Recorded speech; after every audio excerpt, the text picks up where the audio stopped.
gotta So, have you Hello. missed us on the podcast circuit, guys? Yes, life's been crazy, but that's all right. That's all right.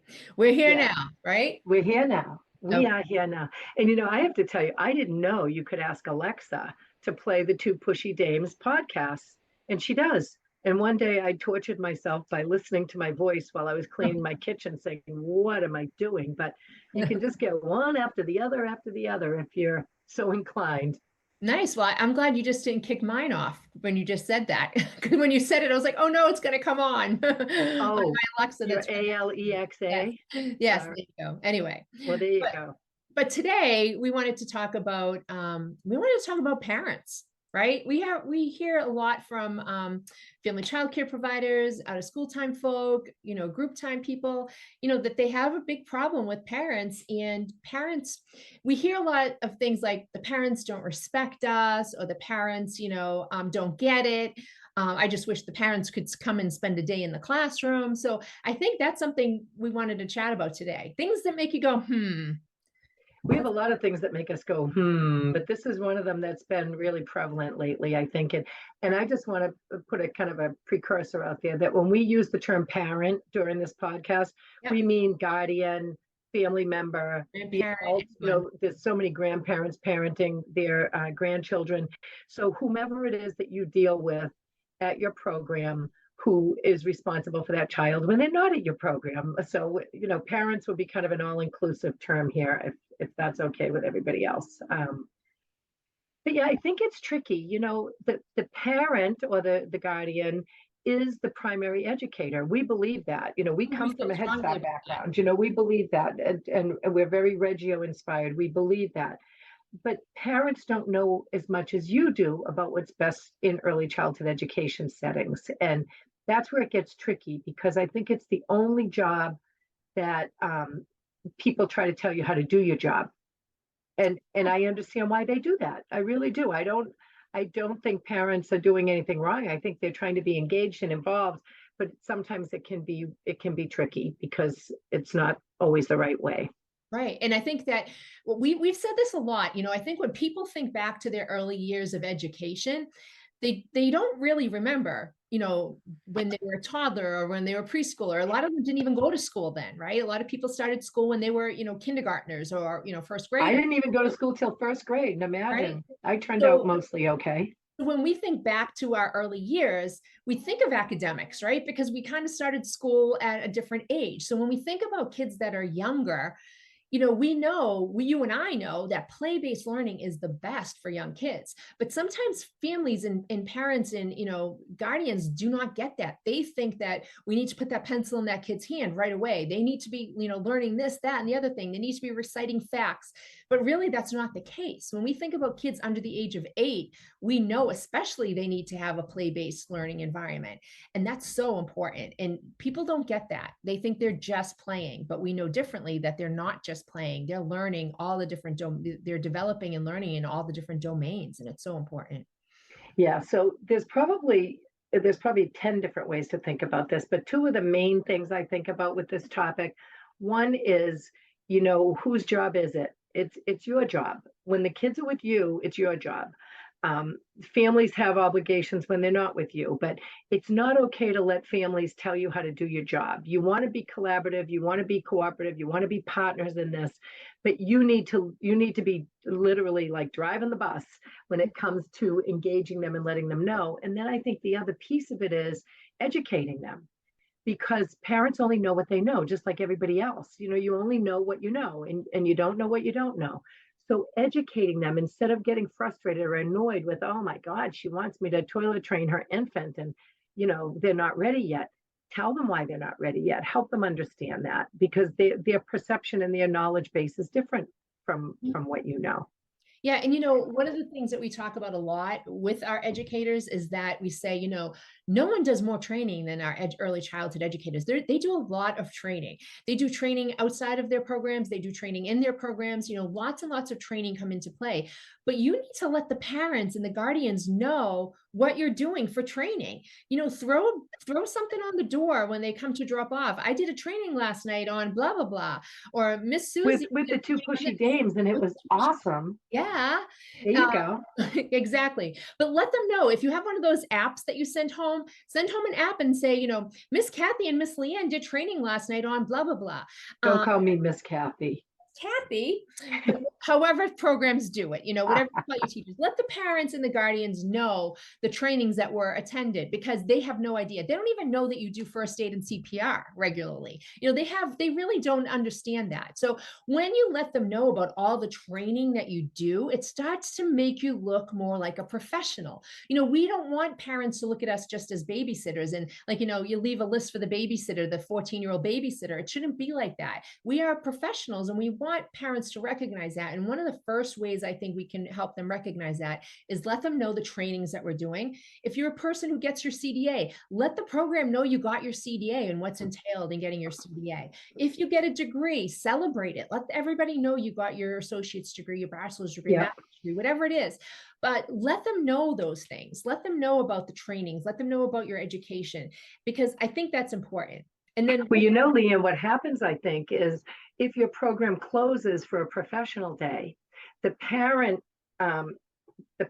message is, oh my God, I have to either take the day off from work or find somebody to watch my kids, right? yeah, When the message really should be, wow, this entire center is getting together for the whole day to learn more things, to do a better job with my child. This is awesome. But that's not how the messaging usually goes. The messaging is usually like, what do you mean you're closed next Tuesday for a professional day? What the heck am I supposed to do? So that's another way to think about it, because again, they don't know the lingo or the jargon. They don't know that many programs can close for 2 or 4 days per year or more, depending upon where you are and how you do things. So for them, it's just a burden. It's oh, great. And I still have to pay for this, but my kid's not there. I don't get it. So think about your messaging and how you're going to do that. yeah, spotlight it. Yeah, and don't apologize. We're so sorry we're closed. No, we're not sorry we're closed. We're delighted we have an opportunity to educate our entire staff on these X topics, whatever they might be. So yeah, and going back to what you said too, Kathy, we want to work with parents. Like you said, we have a Head Start background. That's so important. Collaborating with families is so important. So we want to do that. But when we sit down with the parent and they say, I want Johnny to know this, this, and this, and you can say, I understand that. I understand you want the best for Johnny. But right now, developmentally, this is what he should be doing. These are some of the things that should be happening. And one of the ways you can do that is by when you sit down with a parent, if they're really pushing and they want their child to do the academics, give them articles, give them memes, send it home in your app if you're using an app, give them information on what is best practice. That is part of the key of helping parents understand what's best. And with an app, that's really easy to do. So those of you that have the apps, do it. Some people will say, I give my parents articles every once in a while and they go right in the trash. And I would say to that, that's okay. At least they have the article in their hand. They know you read something and it's something important, and yet you gave it to them. So that also, just handing them that information is part of your professionalism and showing them that you know what you're talking for sure. about. Yeah. For sure. And don't be afraid to use the word research. I've been doing more research, or the current research points to play-based learning. The current research, blah, blah, blah. Let them know that you're well informed, because lots of family members just think you're cute and you have a fun job. And, you get to wear comfy clothes to work. Yep. No, I'm an educator and a caregiver, and I'm a professional, and that's the message. And we threw a bunch of little memes up on our Pushy Dames social media recently, and we'll probably have some more. But you're not going to go in to a fine dining restaurant and say to the chef, oh, I'd like you to put these 5 ingredients into my stroganoff. No, you're gonna, I don't even know who orders stroganoff, but you're not going to tell the chef how to cook. Right. You're not going to, if you need a lawyer for something, you're not going to go and tell them how to litigate. You might be part of the conversation, and they'll ask you questions and they'll get your opinion on things, but then they're going to do what's best because they're the ones with the law degree. Well, guess what, folks? You are the ones with the early childhood experience and knowledge, and you're the ones who need to, again, drive that bus. So don't say, well, the parents want the crafts. if you know crafts are not appropriate for kids under age 8, which they aren't, Mhm. then just say, I understand, but this is why we don't do crafts and we do open-ended art instead. Let me share this information with you. I don't expect you to understand this because that's my job to understand this, but it's your Right. job to share it and educate people. And Don't let them tell you how to do everything. And part of that too is making that learning visible. And we talk about that a lot. We have a whole training on that. But making learning visible and letting parents know when your child did this, this is what they learned. When your child played in the mud, this is what they learned. When your child played with the paint with their fingers, this is what they learned. This is a pre-writing skill. This is a pre-reading skill, so that they understand that these things are happening and that, You know, that's progress. a perfect segue. We'll give some props and a little shout out to one of our students that we know who's done a lot of training with us. Her name is Robin, Mhm. and we were visiting Robin's center, and Robin had the kids use a big piece of Plywood. plywood Mhm. and created what we would call a glue table. So she put the plywood on the table and it was circular and the kids were gluing. And so you can imagine what it looked like. There's three-dimensional stuff, there's glitter, there's blobs of glue, there's wooden spools, Pretty there's awesome. leaves. Yep. It was awesome. There's all kinds of cool stuff on there. But what Robin did is she leaned it in the hallway of her classroom with messaging that said, hey, guess what the kids learned while they did this? Ding, ding, ding, ding, ding. And she used a lot of big words. She didn't just say they had fun and they learned about glue. She Mhm. used a lot of big words that are kindergarten readiness skills. Mhm. So basically, the parent, if they come home with a gluey collage, the parent's gonna be like, ugh, what do I do with this? Right. Because they want some cute little stick figure man to hang on their refrigerator for the holidays or something. And that's not what good programs do. Mhm. So anyway, And I'll just add really quickly too that it's funny because I asked a teacher who knew better once. Like she said, I know you're going to hate these crafts on the wall, and I said, just explain to me, like, why do you do them? And she said, because the parents love it. And I thought about that for a while, and I said to her later on, do the parents love it, or do they just recognize it? Like, do they identify it? Like, oh, look, a ladybug. Oh, ladybug. Oh, look how cute. Oh, look, a penguin. How cute. So that's why the teacher thinks the parents love it. Or if you sent home a messy mess and it said your child is doing, pre-writing skills by squeezing the glue and doing this and doing that, are the parents going to look at that differently and be like, wow, this is impressive. This is good. This is important. Because really, you all know the ladybug and the penguin, the teacher's really doing that. The teacher cuts it out. The teacher pretty much puts it together for the kids. And, it's not the child's idea. It's not the child's, they didn't come up with it. The teacher did. And that's not, yeah, I don't know any child who ever walked into a preschool program and said, hey, I think I'd like to trace my hand and turn it into a turkey. It I mean, doesn't happen. some kids do like to do that. I'll say that because my Yeah, kids are but most of them are now. 7 and 8 years old because they Exactly. understand the representation of it. When a Exactly. child's 2 or 3 or 4, you Not don't have to paint their hands and turn them into turkeys or spend your night cutting out and, leaves. and let's face it, young kids know what's real. So they see real turkeys, they know that's real. When you're telling them that this piece of, construction paper is a turkey, they're like, I don't think so, because they're doing that accommodation and assimilation. They're trying to figure out the world. And Exactly. you're telling them that this, construction paper turkey is a turkey, and they're like, no, saw a turkey in my yard this morning and it didn't look like that. They get very confused more than anything, right? So we want to use real things, real pictures with young kids, especially when they get older, they can say, oh yeah, that's representing a When turkey. they get older, you'll see 7 and 8 year olds, 9 year olds tracing their own hand and doing that because Right. that has a representation that they can understand.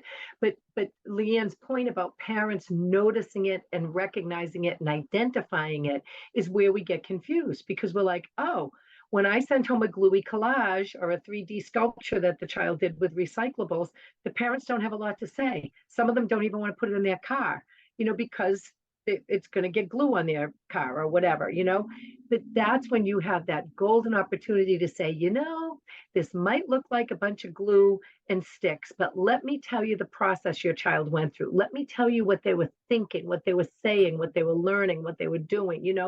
That's how you make it happen, and that's how you partner with the parents. And not to say, oh, you don't know anything about early childhood, but to Nope. say, oh, let me share some information with you about this to help you understand it better. Just like you would want the chef to say, or your doctor, you're not going to go to the ER for stitches. And how would you feel? You're sitting in the ER, right? and the nurse comes in and says, "Oh, where do you think I should put your IV?" You know, I'd be like, "Phew, get me a new nurse. Right. Don't ask me where to put Yeah. it. I'm Oh, an early childhood what teacher." thread should I use for your stitches? What do you think? Yeah, You're yeah, like, what do you what? think? Do you want the dissolvables? Well, yeah, I do, but maybe that's not what's best. You know, you need to trust the trained, educated professionals in whatever their field is. It could be ringing the register at the local grocery store or bagging groceries or anything, whatever your job is. Trust those people to know what's best. You know, if you have somebody to come and cut your lawn, and I don't have that. I have a husband who does that. But if you have somebody who cuts your lawn and does the weeding or the whatever they do, you know, It's called they know. landscaping. But Yeah. yeah, those landscapers. Landscapers know, all right, this is the time of year we do this. This is the time of year we do that. And unless you're also very well versed in landscaping, trust them to do that. So help the parents in a real, don't be snarky. I can be very snarky. Oh, I can too. Um, you know, you don't want to be sarcastic or snarky or make the parent feel stupid. You really want them to go home with a different way of thinking, saying, "Ah, I hadn't thought of that before. You know, I didn't know that that was what was best. I assumed they should be reading by now or walking by now or, you know, riding a tricycle, whatever the message is." And letting parents know every child's individual and every child has different strengths and not all children are going to do the same things at the same time. Yeah, Uh, and they're not going to do the thing that you want them to do because you want them to do it. They're going to do it when they're developmentally ready to do it, not sooner than that, you know. yeah. Um, and I Amen. guess, oh, amen. Everything always brings me back to this, but you know, if you're ever in doubt, go to the NAEYC Code of Ethical Conduct, NAEYC. That's our Early Childhood Association, the National Association for the Education of Young Children, and it's naeyc.org. But go to the NAEYC website. You can get the Code of Ethical Conduct if you don't already have it in your program, and look at that. And I will tell you, you're always going to come back to the main indicator, which is always do what's in the best interest of the child. It doesn't say do what the family wants all the time. It doesn't say do what your boss wants. It doesn't say, you know, listen to your co-teacher for everything. It says do what's in the best interest of the child. And if what's in the best interest of the child is to feel good about themselves and play and grow and learn how to think for themselves, it's not going to be some of that push down academics or older kid crafty stuff that might be happening in a lot of programs. So there's my 2 cents. All right. So guess what? We're done. We're done. Giddy up. Just as pretty as can be. You think that she's an angel, but